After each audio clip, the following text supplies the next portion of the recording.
नमस्कार, मैं आप सभी का दोस्त राहुल मेहरा हिंदी 24 में स्वागत करता हूँ और समझ चैनल के माध्यम से स्वागत करता हूँ सब जनता जनार्दन का। आज हमारे साथ दीनबंधु अवतार जन सेवा समिति के प्रदेश अध्यक्ष नरेंद्र द्विवेदी जय भोली जी जुड़ चुके हैं। वहीं पे मैहर शहर अध्यक्ष राकेश अग्रवाल जी भी जुड़ चुके हैं। आज हम दीनबंधु अवतार जन सेवा समिति के ये जो दीनबंधु अवतार जो आप देख रहे हैं, दीनबंधु अवतार जन सेवा समिति के प्रदेश अध्यक्ष जी से आज हम वार्तालाप करेंगे। दीनबंधु अवतार जन सेवा समिति इस समय सोशल मीडिया में बहुत वायरल हो रही है और काफी लोगों को नियुक्तियां भी प्रदान की जा रही हैं। तो आज हम जैसे कि वन विभाग को कल ज्ञापन सौंपा गया था दिनांक 10/9/22 को। नरेंद्र द्विवेदी जी, जैसे कि आपने वन विभाग को आपने ज्ञापन सौंपा था, तो किस विषय को लेकर आपने जो ज्ञापन सौंपा गया था आपके द्वारा? ये पहले तो आपको और आपके जिस चैनल से भी आप हैं, मैं बहुत बहुत धन्यवाद देता हूँ कि आज आप लोग कम से कम एक अच्छे और नेक कार्य के लिए कुछ प्रश्न आप हमसे पूछ रहे हैं और चर्चा कर रहे हैं।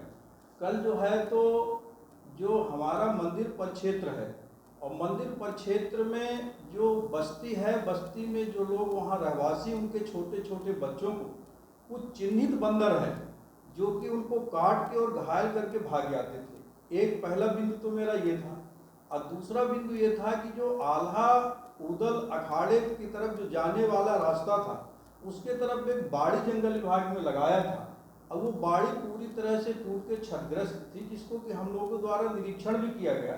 और उसमें पर क्या होता था कि कभी कभार बाघ और चीते भी आ जाते थे, जिसको कि मैंने उसको भी अवगत कराया कि श्रीमान, चूंकि नवरात्रि का मेला है तो मेले के समय वो बाड़ी दुरुस्त कराई जाए। और तीसरा मेरा प्रश्न था कि पन्नी खो स्वामी नीलकंठ जी की तपोस्थली है, तो उस मार्ग का निरीक्षण करके और उस तपोस्थली का पूरा जो है निरीक्षण करके वहाँ जो भी आप सुविधा दर्शनार्थी के लिए दे सकते हैं वो आप दें। और जैसे कि अनुभागीय अधिकारी जी को आपने पवित्र धार्मिक नगरी में स्थित मां शारदा देवी मंदिर एवं चित्रकूट धार्मिक परिक्षेत्र के 8 किलोमीटर के अंतर्गत शराब व मांस मदिरे के विक्रय पर प्रतिबंध लगाने के संबंध में आपने अनुभागीय अधिकारी को ज्ञापन सौंपा था। तो आपकी ये जो मांग थी तो किस विषय को लेकर हुई थी? जैसे कि आपने बताया कि शराब को लेकर, तो आप जैसे दीनबंधु अवतार जन सेवा समिति के माध्यम से आपने ज्ञापन सौंपा था, तो आप क्या चाहते हैं शराब के बारे में? आपके चैनल के माध्यम से मैं ये बताना चाहता हूँ कि ये इंटरनेशनल WHO की रिपोर्ट है कि शराब पीने से तरह तरह की लोगों को बीमारियां होती हैं। हमारे बापू महात्मा गांधी जी ने भी ये कहा था कि शराब नहीं पियोगे तो क्या नहीं जियोगे। तो मैं अपने समस्त भारत देश, मध्य प्रदेश और जनता जनार्दन से आह्वान करना चाहता हूँ, अपने नौजवानों से ये कहना चाहता हूँ कि पहली बात तो शराब और नशे का मुक्त होकर हमको आपको एक संकल्प लेना पड़ेगा। रह गई बात मैहर और चित्रकूट, तो मैहर और चित्रकूट चूंकि धार्मिक नगरी है और धार्मिक नगरी परिक्षेत्र में आप सतना रोड से आइए तो बाबा तालाब के पास आपको शराब की और मांस की मछली की दुकान दिख जाएगी। रीवा रोड से आइए तो पुल के नीचे आपको जो है तो मुर्गे की और शराब की दुकान दिख जाएगी। कटनी रोड से आइए तो आपको शराब की दुकान दिख जाएगी। और चित्रकूट में अभी फिलहाल जो है तो गुप्त गोदावरी मोड़ के पास भी शराब की दुकान खुल गई। तो मेरा कहना यह है कि मैहर और चित्रकूट चूंकि ये लाखों करोड़ों दर्शनार्थियों का, हम सबका आस्था का केंद्र है, तो इसको जो है तो 8 किलोमीटर की दूरी पर किया जाए। इसके संबंध में हमने जो है तो जिला आबकारी महोदय को भी आवेदन दिया, कलेक्टर साहब को 27/7/22 को दिया, 16/8 को हमने आयुक्त महोदय को दिया और 17/8 को हमने प्रधानमंत्री जी को भी दिया, मुख्यमंत्री जी को भी दिया और 24/8 को हमने SP साहब को दिया, 24/8 को ही मैंने कलेक्टर साहब को दिया। और इसमें जो है तो साधु संतों में भी भारी आक्रोश है। हमारे जो जगत गुरु राम भद्राचार्य जी हैं, उनका भी स्टेटमेंट है कि भगवान राम की संकल्प भूमि पर हम सभी को शराब मुक्त का संकल्प लेना होगा। आपके जो है तो महंत भरतदास वाल्मीकि आश्रम जी का भी स्टेटमेंट है। हमारे जो मुख्यमंत्री जी हैं, उन्होंने भी एक स्टेटमेंट दिया है। ये 29 जुलाई 22 को शिवराज बोले, उमा से सलाह लेंगे, समाज को नशे से कैसे दूर रखा जाए, चलाएंगे अभियान। तो एक तरफ आप कहते हैं कि हम नशे का अभियान चलाएंगे और दूसरी तरफ जहां समाज ही रहता है वहीं पर आप शराब की दुकान खोल रहे हैं। तो ये है, तो इसके संबंध में मैंने जो है तो आवेदन किया था। जैसे कि आपने दीनबंधु के तत्वावधान में 16/8/2022 को हॉस्पिटलों के माध्यम से आपने ज्ञापन सौंपा था श्रीमान आयुक्त महोदय जी को। तो आप में जो ज्ञापन सौंपा वो किन मुद्दों को लेकर आपने ज्ञापन सौंपा था? ये हमने रीवा आयुक्त महोदय को हम ज्ञापन सौंपा था कि मैहर, सतना, चित्रकूट, सीधी में अपने रीवा संभाग में जो भी हमारे यहाँ प्राइवेट हॉस्पिटल संचालित हैं, जिसमें से कि अधिकतर सरकारी डॉक्टर ही उसमें जो है तो संचालित कर रहे हैं, लोगों को जांच के नाम पे लोगों से जो है तो अपने ही डिस्पेंसरी में जांच कराते हैं, अपने ही डिस्पेंसरी में जो है तो जांच कराते हैं और अपने ही डिस्पेंसरी में जो है तो मरीजों को दवा लेने पे मजबूर करते हैं। तो एक इनका जो एक मोटे कमीशन का जो खेल चल रहा है उस खेल को बंद किया जाए और जो जबलपुर की घटना हुई है वो जबलपुर की घटना अपने विंध्य क्षेत्र में ना हो, सभी प्राइवेट अस्पतालों का निरीक्षण कराकर और जिसमें जो व्यवस्था सुचारू रूप से नहीं है उन अस्पतालों को सील किया जाए और बंद किया जाए। इसके संबंध में मैंने जो है तो जिला कलेक्टर को 24/8 को और जिला स्वास्थ्य अधिकारी को भी मैंने 24/8 को जो है तो आवेदन और मांग पत्र सौंपा था।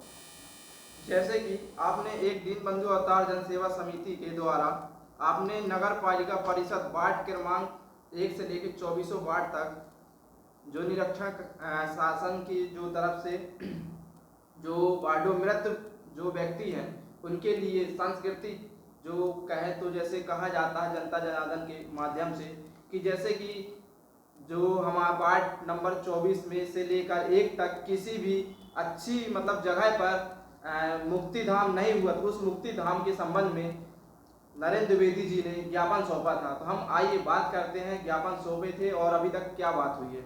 जैसे कि आपने ज्ञापन सौंपा था तो वो कहाँ पे सौंपा था आपने ज्ञापन? ये हमने ज्ञापन जो है अनुभागीय अधिकारी को दिया, कलेक्टर साहब को दिया और सीएमओ साहब को भी दिया, नगर पालिका मुख्य अधिकारी को भी दिया।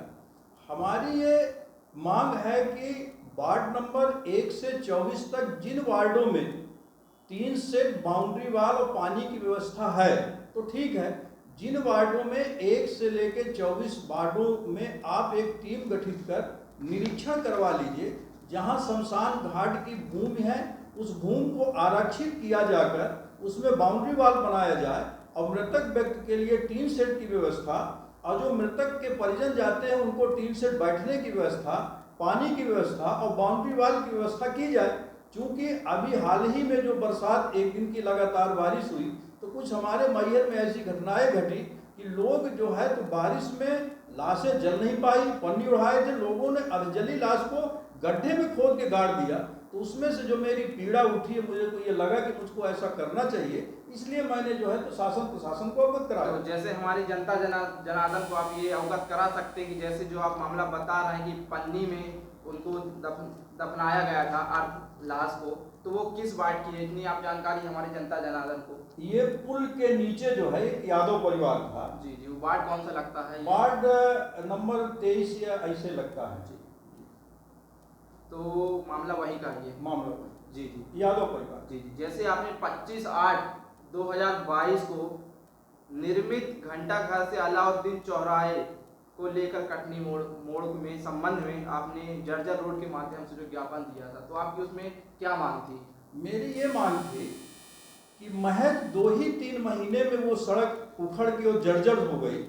हम अपना एक ये घर बनाते हैं, प्राइवेट आदमी एक ये अपना घर बनाता है तो उसकी छत सालों नहीं चूती, और जो आपने रोड बनाया करोड़ों रुपए की लागत से, वो रोड महज 2 ही 3 महीने में उखड़ के और उसमें बड़े बड़े गड्ढे हो गए, एक बरसात नहीं सह पाई। तो उसका आप एक उच्च स्तरीय टीम गठित करके निरीक्षण कराकर और जो दोषी ठेकेदार है और जो दोषी उसमें कर्मचारी उनको आप दंडित करें और उस ठेकेदार से वसूली करें। जी, जैसे कि आपने दीनबंधु अवतार जनसेवा समिति के माध्यम से रेलवे स्टेशन आवारा पशुओं के संबंध में ज्ञापन सौंपा था, तो वो विषय क्या था आपका उसमें? वो विषय मेरा ये था कि एक दिन मैं स्वयं रेलवे स्टेशन में मैं किसी गाड़ी से उतरा और करीबन 12-15 की संख्या में जो वहाँ आवारा गौमाता थी, आवारा पशु थे, एकदम से दौड़ रहे थे। और दर्शन करके चूंकि यात्री थका हारा आया और बिस्तर बिछा के स्टेशन में सो रहा था, तो मेरे को ऐसा लगा कि ये इसको अपन लिख के नहीं देते हैं तो एक हमारे मानव जीवन का जो है तो अर्थ ही क्या है, इसलिए मैंने उसको ये लिख के दिया स्टेशन प्रबंधक को, जीआरपी को, आरपीएफ को, अनुभागीय अधिकारी को, जिला कलेक्टर को भी दिया और जिला कमिश्नर को भी दिया कि मैहर रेलवे स्टेशन सहित जो असामाजिक तत्व, जो शराब के नशे में जो आए हुए दर्शनार्थियों से जो अभद्रता करते हैं और जो हर चौराहे में आवारा जो गौमाता, आवारा जो पशु हैं, उनको जो है तो गौशाला में रखा जाए, इस संबंध में मैंने मांग पत्र दिया। जैसे कि मैहर में गौशाला बनाई गई है, तो वो जो शासन के द्वारा करोड़ों रुपए आता है, तो उसमें गौशाला में गाय को क्यों नहीं रखा जाता? ये तो शासन प्रशासन से आप भी पूछिए और हम भी पूछेंगे कि अपने मैहर में गौशाला निर्मित है, गौशाला में कर्मचारी हैं, तो क्या वो खाली एक दिखावे के लिए है? शासन प्रशासन की क्या नज़र में उसको दिखावे के लिए रखा जाएगा?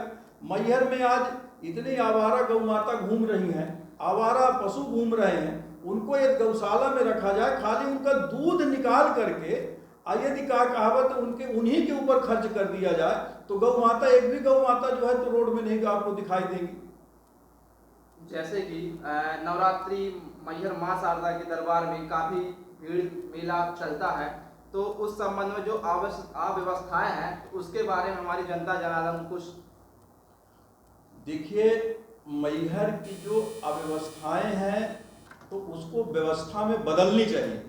बदलनी क्या चाहिए कि हमारे मैहर में रेलवे स्टेशन से दर्शनार्थी उतरता है और मंदिर की सीढ़ी तक शासन प्रशासन ने ना ही उसने फ्री में कहीं रुकने की व्यवस्था बनाई है, ना ही फ्री में कहीं शौचालय की व्यवस्था बनाई है कि चूंकि दर्शनार्थी आ रहा है, अपनी गठरी मुठरी लादे पैदल आ रहा है, यदि उसको कहीं शौचालय की व्यवस्था है तो फ्री में कम से कम वो नहा सके, अपनी शौच क्रिया करके के माँ के दर्शन कर जा सके। तो इसलिए मैं शासन प्रशासन को अवगत भी कराता हूँ, ये मांग भी करता हूँ कि रेलवे स्टेशन से लेकर के मंदिर क्षेत्र तक कहीं न कहीं फ्री में रुकने के लिए दर्शनार्थियों के लिए व्यवस्था, चूंकि ठंड का मौसम आ रहा तो कंबल इत्यादि की व्यवस्था और शुरू में शौचालय की भी फ्री में व्यवस्था उनको दिया जाए ताकि वो दर्शनार्थी अपने यहाँ से संतुष्ट होकर जाए।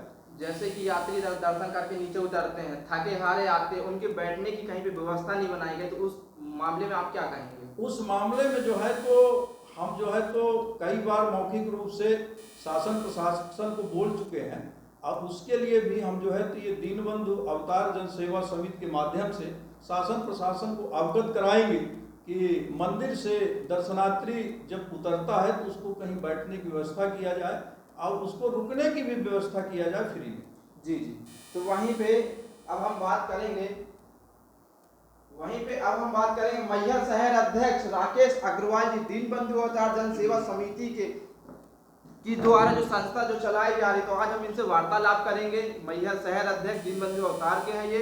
तो जैसे कि हम इनसे एक छोटा सा सवाल पूछेंगे, जैसे अध्यक्ष जी आपने जो अनुभाग जैसे कि आपने जंगल विभाग ने जो आपने ज्ञापन सौंपा था, वो किस मुद्दे को लेकर आपने जो कल ज्ञापन सौंपा था? छोटे छोटे बच्चों को जो है तो बंदरों द्वारा मतलब कि घायल कर दिया जाता है, चोट पहुंचाई जाती है, उस संदर्भ में हमने ज्ञापन दिया। एवं वहाँ पे आल्हा ताल एक मार्ग जाता है, आल्हा ताल में जो कटीली तार जो है तो वहाँ पे लगाई गई है तारवाड़ी, तो समझ लीजिए वो जगह जगह से क्षतिग्रस्त है।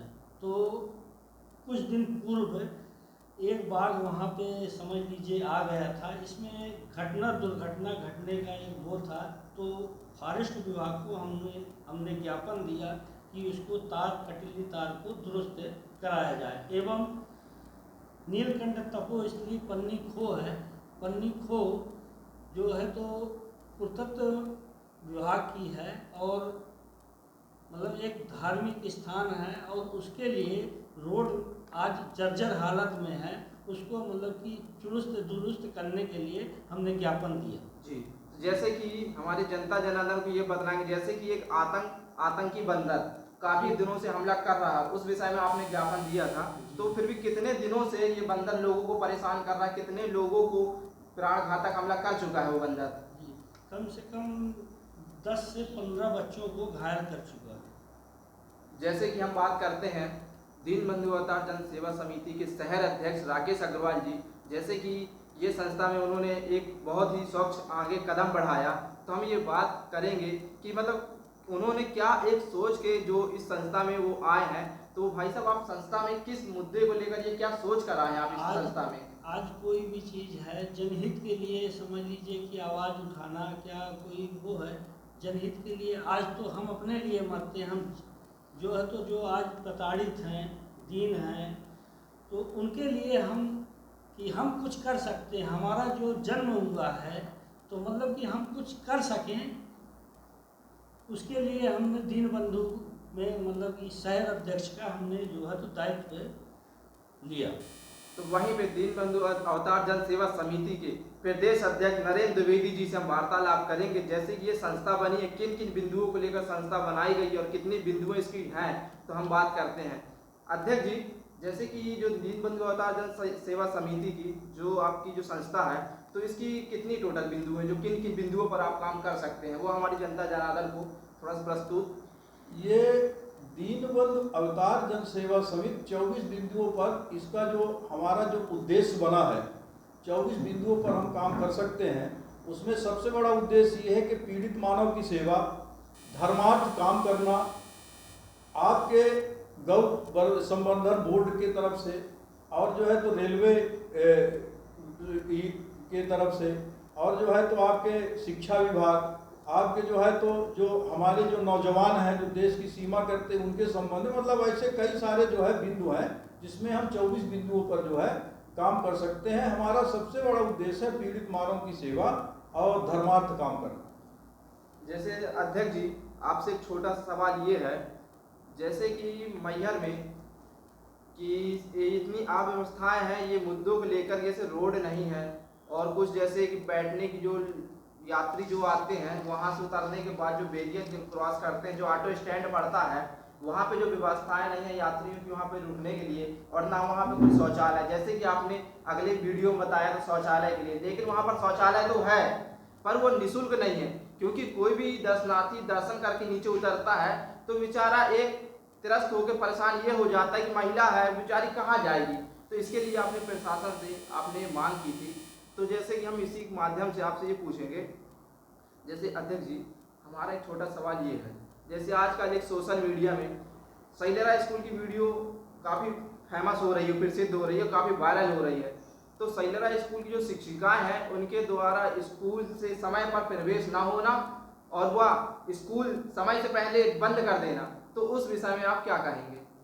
सैलरा स्कूल की ही बात नहीं है, हमारे सतना जिला कहा जाए कि पूरे विंध्य क्षेत्र की ये बात है कि एक सरकार में बैठा हुआ व्यक्ति, हम पूछते हैं कि जो सरकारी टीचर जो उस स्कूल में पढ़ाने जा रहे हैं तो उनके भी बच्चे हैं, तो वो अपने बच्चों को उसी स्कूल में एडमिशन क्यों नहीं दिलाते?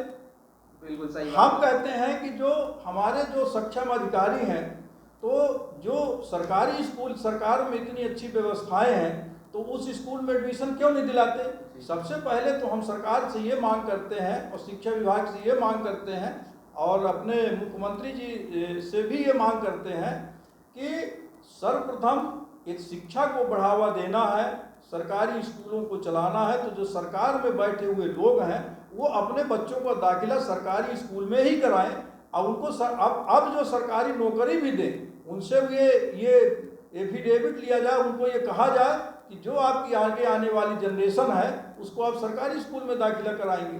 तो जब इस तरह से सरकारी जो टीचर हैं जो अपने बच्चों को वहाँ जब पढ़ाएं तब न माने कि वहाँ अच्छी शिक्षा हो रही है। बिल्कुल बिल्कुल सही बात आपने हमारी जनता जनार्दन को अवगत कराया। तो हम अपने चैनल के माध्यम से आप सभी का धन्यवाद करते हैं। नमस्कार, मैं राहुल मेहरा। धन्यवाद। जय